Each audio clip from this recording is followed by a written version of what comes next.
Hi everyone, welcome back to Mind Blown Movies Explained.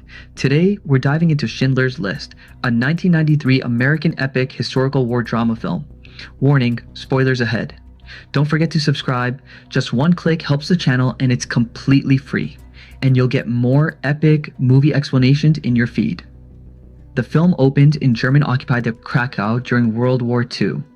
Jewish families, carrying whatever they can, are marched into the cramped Kraków Ghetto. A whole community is reduced to a number, processed into a box of stone streets in fear. Meanwhile, a very different arrival takes place. Oskar Schindler, a smooth-talking businessman and Nazi party member, steps into a luxurious restaurant. He is a man chasing opportunity in the chaos of war. He works the room with precision, handshakes, smiles, drinks.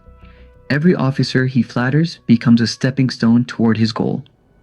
Soon after, Schindler acquires an enamelware factory not by skill, but by bribing all the right uniforms. To run the place, he hires Itzhak Stern, a quiet, calculating Jewish accountant who understands the black market and the entire Jewish business network.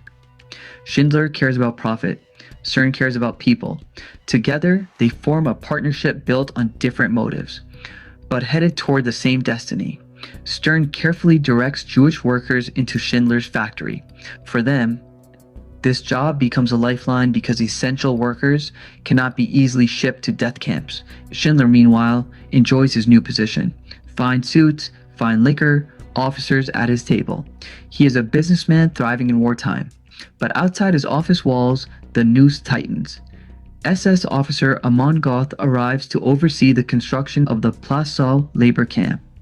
His presence alone is unsettling, calm, predatory, unpredictable. When the camp is ready, Göth receives an order. Liquidate the Kraków Ghetto. What follows becomes one of the most harrowing sequences in film history. SS soldiers storm buildings. Families are dragged out. Gunshots echo through narrow alleys as thousands are murdered on sight. Schindler stands on a hill, watching the slaughter unfold like a nightmare he can't look away from. Then he sees her, a small girl in a red coat, wandering alone through the chaos. She hides while soldiers tear down the ghetto around her. The world is black and white, except for her red coat, a symbol of innocence swallowed by hatred. Later, Schindler sees her again. This time, she's motionless on a cart full of corpses. The moment shatters him. Schindler stays close to Göth, keeping the SS officer drunk on gifts, flattery, and bribes. It's the only way to protect his workers. But in Göth's camp, fear is constant. From his villa balcony, Göth casually shoots prisoners for sport.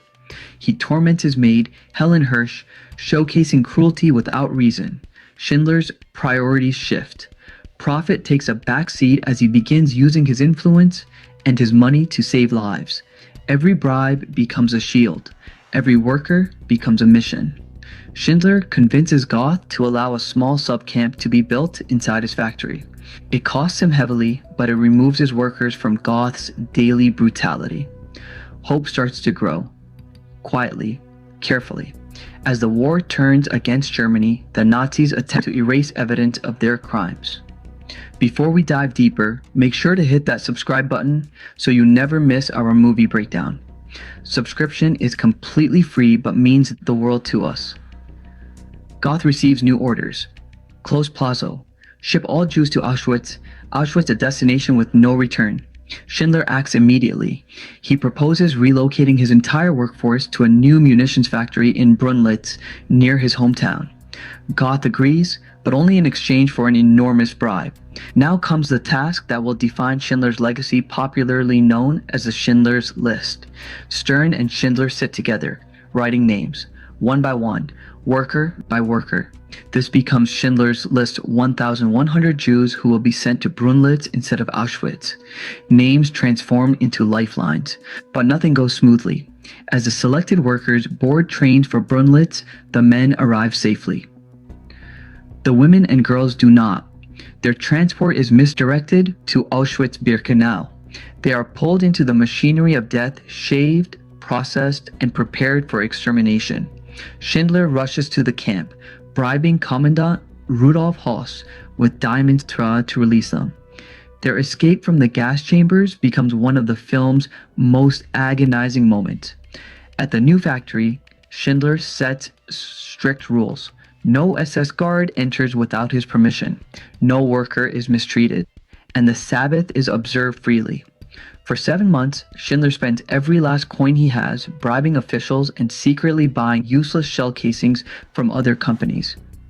His factory produces no working ammunition, a silent rebellion against the Nazi war machine.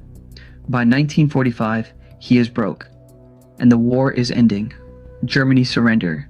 The SS guards at the factory receive orders to kill every Jewish worker to erase witnesses. Schindler gathers them inside.